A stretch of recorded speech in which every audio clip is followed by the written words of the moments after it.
नमस्कार, बहुत स्वागत है आप सभी का प्राइम न्यूज पर। मैं हूं राजीव रघुनंदन। संपूर्ण लॉकडाउन के बाद अब लॉकडाउन 3.0 चल रहा है। 14 दिनों के बड़े इस लॉकडाउन में केंद्र और राज्य सरकारों ने कुछ रियायतों के साथ इसका पालन करने के निर्देश दिए हैं, लेकिन कोरोना का संकट अभी टला नहीं है, हम और आप सब जानते हैं। और बड़ी संख्या में लोग अभी भी अपने घरों में कैद हैं, अपने घरों में रह रहे हैं। कोरोना संकट के बाद से ही प्राइम न्यूज घर पर बैठे लोगों के लिए लगातार अपने साथ सेलिब्रिटीज को लाइव जोड़ रहा है, जिससे उनके जीवन के बारे में, उनकी दिनचर्या के बारे में, उनके फ्यूचर प्रोजेक्ट के बारे में जानकारी मिल सके, हमें यह पता लग सके कि आखिर इतने मुश्किल वक्त में, इस चुनौतीपूर्ण वक्त में भी वो अपने आप को कैसे मोटिवेट कर रहे हैं, आखिर उनकी दिनचर्या क्या है, क्या सोच रहे हैं, क्या अपील कर रहे हैं, वगैरह वगैरह। तो आज हमारे साथ इसी कड़ी में जुड़े हुए हैं मशहूर फिल्म अभिनेता एजाज खान। एजाज किसी परिचय के मोहताज नहीं है। फिल्मों के अलावा एजाज खान ने टीवी सीरियल्स, बिग बॉस में हिस्सा लिया है, हम सब जानते हैं। और अच्छी और बड़ी बात यह है कि एजाज खान एक एनजीओ भी चलाते हैं और इस एनजीओ का नाम है अल्लाह के बंदे। एजाज हमारे साथ लाइव जुड़े हुए हैं। एजाज, बहुत बहुत स्वागत है आपका प्राइम न्यूज पर। सबसे पहले हम ये जानना चाहते हैं कि लॉकडाउन का ये वक्त कैसे बीत रहा है एजाज के लिए। अस्सलाम वालेकुम, सत श्री अकाल, नमस्ते जी नमस्कार, प्लीज बोलिए। लॉकडाउन का वक्त मेरे लिए बोलिए। इनजस्टिस के खिलाफ आवाज भी उठा रहा हूँ, घर में बैठ के जेल भी जा रहा हूँ उसके लिए, और मंदों की मदद भी कर रहा हूँ, क्योंकि इस मुल्क के नेताओं से अच्छे तो चंबल के डाकू थे जो अमीरों से लूटते थे और गरीबों में बांटते थे। समाजी बेबसी ऐसी हो गई है कि आज गरीब की हालत इतनी खराब है, चाहे अमीर तो जोमेटो में फोन करेगा, अपना ऑर्डर देके मंगा लेगा, बाकी के लोगों के पैसे तो डबल ही हो रहे बैंक में। सिर्फ मारा जा रहा है हिंदुस्तान का गरीब आदमी, बच्चे।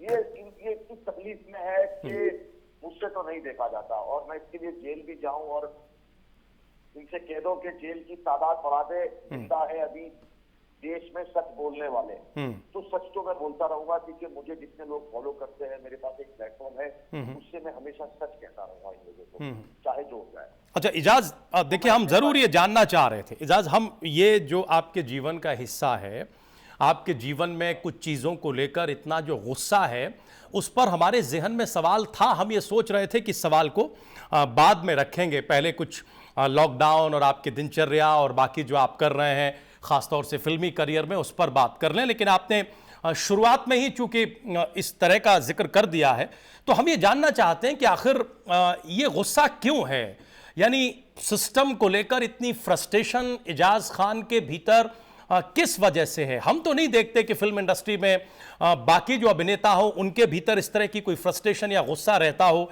एजाज के भीतर यह गुस्सा कहां से आता है, किस बात से उनको सबसे ज्यादा तकलीफ है, एजाज बताएं। क्योंकि मैं एक गरीब फैमिली से ही बिलोंग करता हूं। मेरी माँ ने मुझे कपड़े सी के, एक स्लम में बड़ा हुआ हूं मैं, तो ये सब चीजें मैंने फेस की है कि हम गरीबों के साथ होता क्या है। हमारे साथ यही होता है, जो अमीरों को कोई कभी प्रॉब्लम नहीं होती है। मैंने बहुत मेहनत से अपना नाम कमाया, तो सोचा था कि जिंदगी में कुछ बनूंगा तो इनके लिए हमेशा लड़ूंगा। और आप एक बात देखिए, जब शराब की दुकानें खुलाकर लॉकडाउन को ऐसी की तैसी करवानी थी, तो 40 दिन से लॉकडाउन किया क्यों? जब इतने हजारों करोड़ चंदा आ रहा है पीएम फंड में, तो गरीबों को इतनी तकलीफ क्यों? अस्पतालों में इतनी प्रॉब्लम क्यों? किट्स क्यों नहीं है? जब शाहरुख खान ने 50,000 किट दिया है डोनेट करके, तो 50,000 किट गया था। आप चाइना से वापस किट ले रहे हो, फिर यहाँ से इसको दे रहे हो, उसको दे रहे हो, मतलब इतना घोटाला हो रहा है और देश के लोग चुप है, और हर बड़ा शख्सियत चुप है। बड़ी शर्म आती है मुझे कि पता नहीं, लोगों को लगता है कि कभी मरेंगे नहीं, भगवान और अल्लाह के सामने उन्हें कभी जाना नहीं है, या फिर उनके देश में अगर कोरोना फैल रहा है तो ये तो अमीर की बीमारी है, अमीर वहां से लेके आया, तो गरीब क्यों सफर कर रहे हैं यार। एक गरीब आदमी, एक मासूम जो चल के जाने वाले लोग हैं, वो तो कभी प्लेन में बैठ के कहीं गए नहीं। ये बीमारी तो आई चाइना से, इटली से, अमेरिका से, इसको तो ट्रम्प लेके आया। इजाज, महत्वपूर्ण और संवेदनशील सवाल हैं आपके। कुछ सवाल सही भी हो सकते हैं, लेकिन आपके जो सवाल हैं उस पर सरकार के बहुत सारे बहुतेरे दावे हैं। आप बार बार गरीबों की बात कर रहे हैं और आप एक सेलिब्रिटी हैं, आपकी अपनी फैन फॉलोइंग है। प्राइम न्यूज़ पर इस वक्त लाखों करोड़ों दर्शक आपको देख सुन रहे हैं। आप खुद ये मान रहे हैं और हम सब ये मानते हैं कि जो सबसे ज़्यादा सफरर है इस वक्त में, और इस वक्त में ही नहीं, किसी भी चुनौती का, किसी भी चैलेंज का जो सबसे बड़ा सफरर होता है वो गरीब मजदूर तबका ही होता है।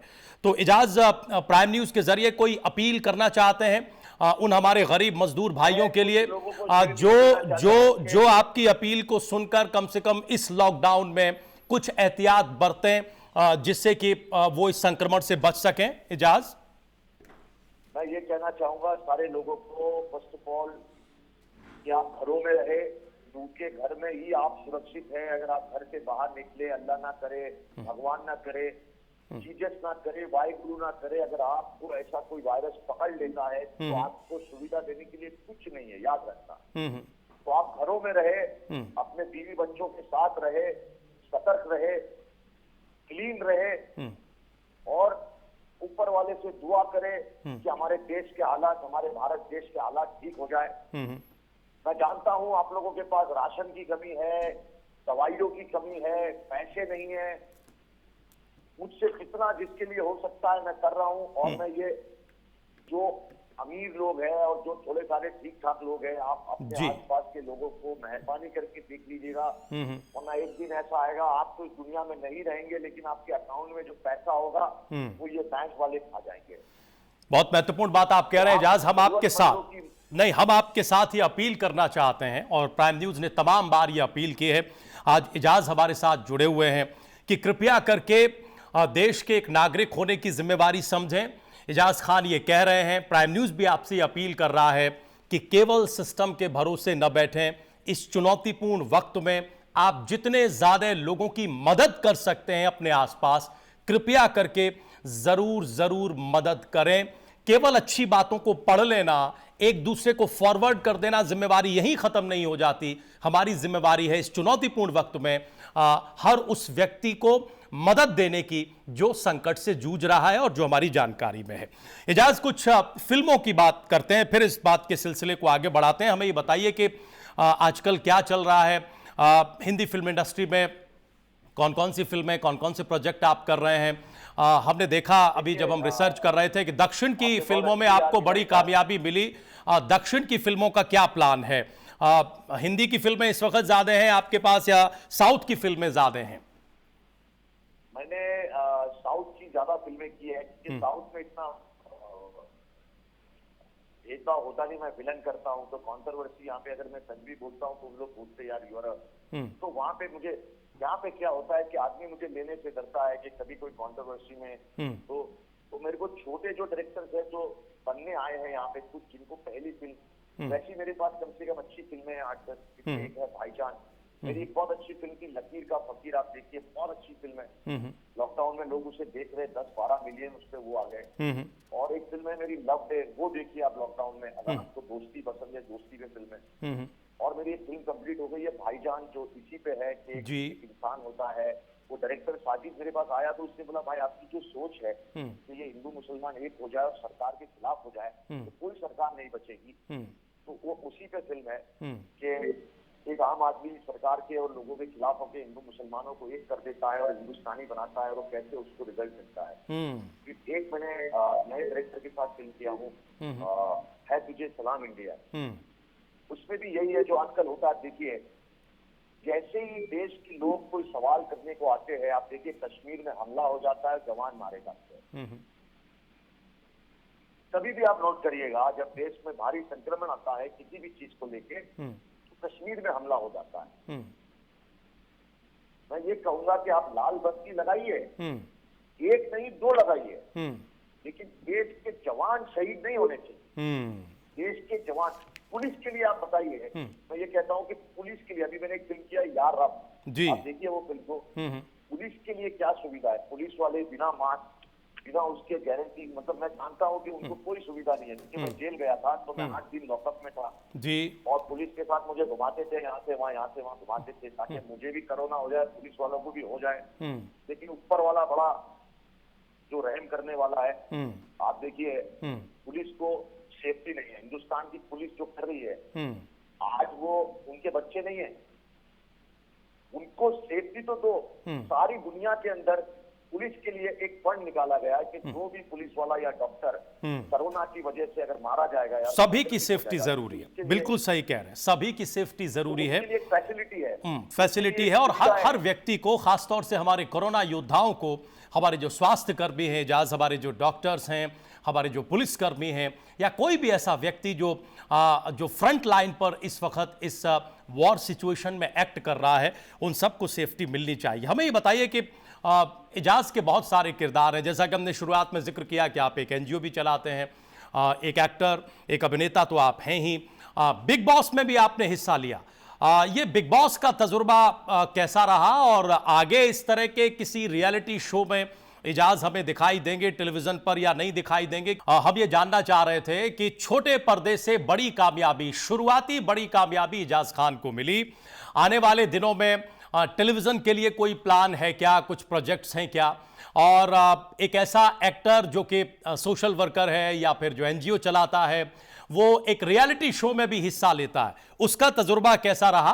अपने फैंस को और प्राइम न्यूज के दर्शकों को बताइए। और भविष्य में किसी और रियलिटी शो में पार्टिसिपेट करने की कोई गुंजाइश, कोई प्लानिंग है क्या? हाँ, मेरा एक शो अभी आने वाला है, रियलिटी शो, जिसको मैं होस्ट कर रहा हूँ। उसका नाम है टॉकर्स हाउस, जिसमें हिंदुस्तान के सारे बड़े टिकटॉकर्स एक घर में होंगे, जैसे बिग बॉस का घर है, और उसको मैं होस्ट करने वाला हूँ। तो उसके प्रोड्यूसर है महमूद भाई, और डॉन सिनेमा ऐप है, वो मिलके कर रहे हैं। और मदर्स डे के लिए मैं सबसे कह दूं कि माँ जो होती है, माँ का एक ऐसा मर्तबा होता है कि मैंने अपनी अम्मी को खो दिया, 2 साल हो गए। उन 2 सालों के अंदर मैंने जो फील किया, उस पर मैंने गाना लिखा है, जो मदर्स डे के दिन आने वाला है, जिसका टीजर ऑलरेडी रिलीज हो चुका है जी, और उसको मैं रिलीज कर रहा हूँ अपने ही प्लेटफॉर्म से। मैंने लिखा हूँ और रजा बैग ने प्रोड्यूस किया है। बहुत अच्छा गाना है। सारे लोग मदर्स डे को देखेंगे तो अपनी अम्मी को, जिसकी अम्मी इस दुनिया में नहीं है, उनको बहुत याद करेंगे, और जिनकी अम्मी है वो उन्हें और प्यार करेंगे। इजाज उस गीत की जो आपने लिखा है, उसकी अगर चंद लाइनें आप गुनगुना सकें, गा सकें, वो जो गीत आपने लिखा है उसकी कुछ लाइनें अगर आप सुना सकें प्राइम न्यूज के दर्शकों के लिए, अपने फैंस के लिए, प्लीज सुनाएं। अभी सुनाता हूँ। उसको मैंने रिलीज के लिए मैंने उसको ये बनाया था, देखिए।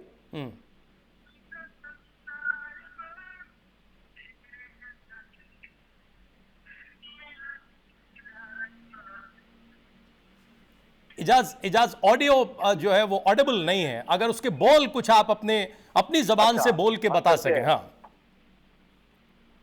एक्चुअली मैंने उसको ऐसे लिखा है, लेकिन आवाज उस लड़की की बहुत अच्छी है, अगर आप सुनना चाहिए तो। चलो मैं आपको गा के सुना देता हूँ, मेरी आवाज इतनी अच्छी नहीं है, लेकिन जिंदगी है सुनी मेरी, सुना संसार माँ, तेरे जैसा जग में मिला नहीं प्यार माँ, दुनिया है तू ही मेरी, तू ही जीत हार माँ, तेरे जैसा जग में मिला नहीं प्यार माँ। मेरा आवाज इतना ठीक नहीं है, लेकिन गाना बहुत अच्छा है, लिखा बहुत खूब, बहुत शानदार, बहुत ही सुंदर और बहुत ही अच्छे बोल हैं, और खासतौर से आपने ये माँ को समर्पित किया है। हमारी बहुत बहुत शुभकामनाएं हैं कि आपका ये एल्बम, आपका ये गाना बहुत ही मशहूर हो।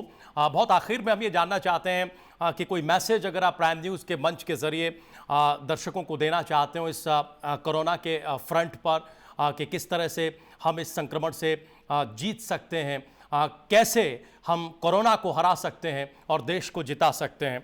इजाज, कोरोना को एक ही शर्त पे हरा सकते हैं। मैं लाइन में बोल के कह दूंगा, क्योंकि मेरी चीजें लोग लिखने लगते और उस पर पुलिस केस करते थे, तो मैं अंदाजे बयां को थोड़ा बदल दिया हूँ। और ये मेरे सारे हिंदुस्तानी भाइयों के लिए कि तू हिंदू है, मैं मुस्लिम हूं, हम दोनों हैं इंसान। तू हिंदू है, मैं मुस्लिम हूं, हम दोनों हैं इंसान।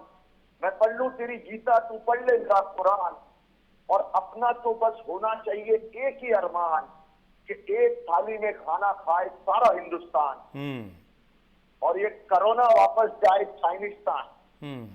बहुत खूब।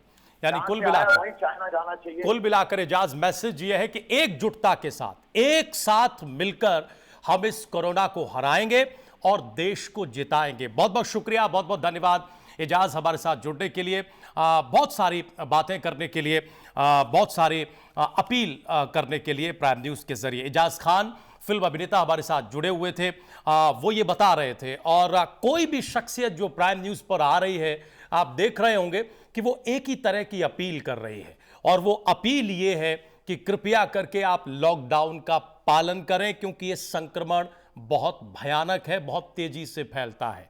कृपया करके आप सोशल डिस्टेंसिंग जरूर बरतें, उसमें फिजिकल डिस्टेंसिंग ज्यादा होनी चाहिए।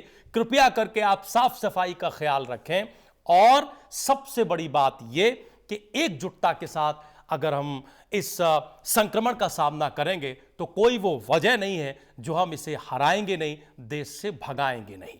आज के लिए बस इतना ही। अगली बार किसी और शख्सियत के साथ फिर आपसे मुलाकात होगी। धन्यवाद।